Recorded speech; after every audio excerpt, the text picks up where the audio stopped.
प्रदेश कहलाता है। उत्तर कौशल शब्द ही बताता है कि उस समय दक्षिण कौशल नाम भी ज़रूर चलता होगा। दंडकारण्य का यह इलाका छत्तीसगढ़ के दक्षिणी कौशल था। छत्तीसगढ़ की बोली भी उत्तर कौशल की अवधि के विशेष मेल खाती है। डॉक्टर शंकर शेष ने लिखा है कि छत्तीसगढ़ का शाब्दिक अर्थ होता है 36 किलो का या गढ़ों का प्रदेश।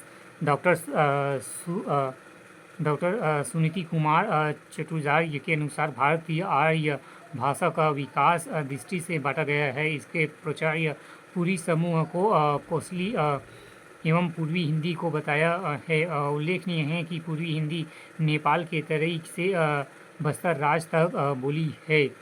पूर्वी हिंदी को कोसली भी कहा जाता है, किंतु उक्त भौगोलिक सीमाओं के इस प्रदेश का नाम छत्तीसगढ़ के रूप में प्राचीन साहित्य में नहीं मिलता है। न तो रामायण महाभारत में कहीं यह नाम आया और न पश्चातवर्ती पुराण साहित्य में किसी प्रसिद्ध मध्यकालीन हिंदी काव्य ग्रंथ में इसका उल्लेख नहीं है।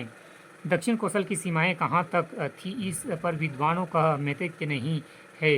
एक कनिघम के अनुसार दक्षिण कौशल के अंतर्गत उत्तर में नर्मदा नदी का उद्भव तथा अमरकंटक के दक्षिण में कांकेर के निकट महानदी के उद्भव तथा पश्चिम में जोक एवं हसदेव तक के क्षेत्र का सम्मिलित था।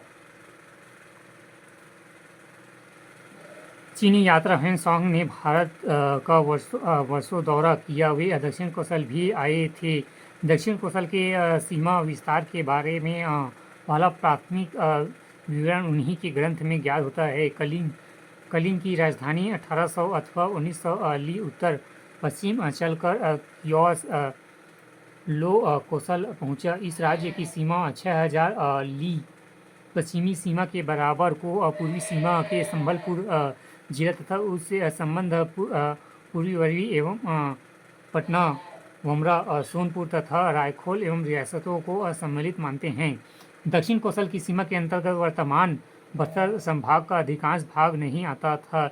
इस पर प्राय अधिकांश इतिहासकार सहमत है। भौगोलिक स्थिति का वर्णन करते समय विश्व ग्लोब में छत्तीसगढ़ की स्थिति का वर्णन अपेक्षित है। 17 से 46 उत्तरी अक्षांश 17 से 46 उत्तरी अक्षांश एवं 80 से 15 से 84 से 51 पूर्वी देशांत के मध्य छत्तीसगढ़ स्थित है। छत्तीसगढ़ क्षेत्र का एक आदर्श भौगोलिक प्रदेश है, जहाँ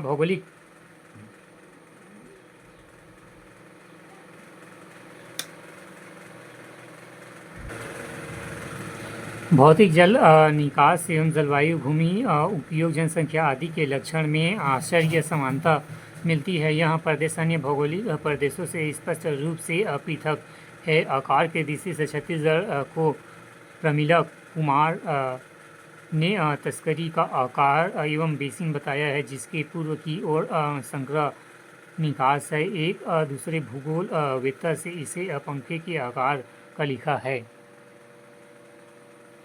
छत्तीसगढ़ के मैदान की उपमा एक ऐसी थाली से दी जाती है जिसमें कगार उठे हो। धान के हजारों किस्म इस अंचल में पैदा होते हो। इसी कारण छत्तीसगढ़ को धान का कटोरा भी कहा जाता है। महानदी इस अंचल की जीवन रेखा है। बस्तर में यह गौरव इंद्रावती नदी को प्राप्त है। महानदी के तट पर दक्षिण कौशल के ऐतिहासिक एवं संस्कृति नगर स्थित है, जिसमें राजिम, आरंग, सिरपुर, श्रीनयन आदि स्थित है।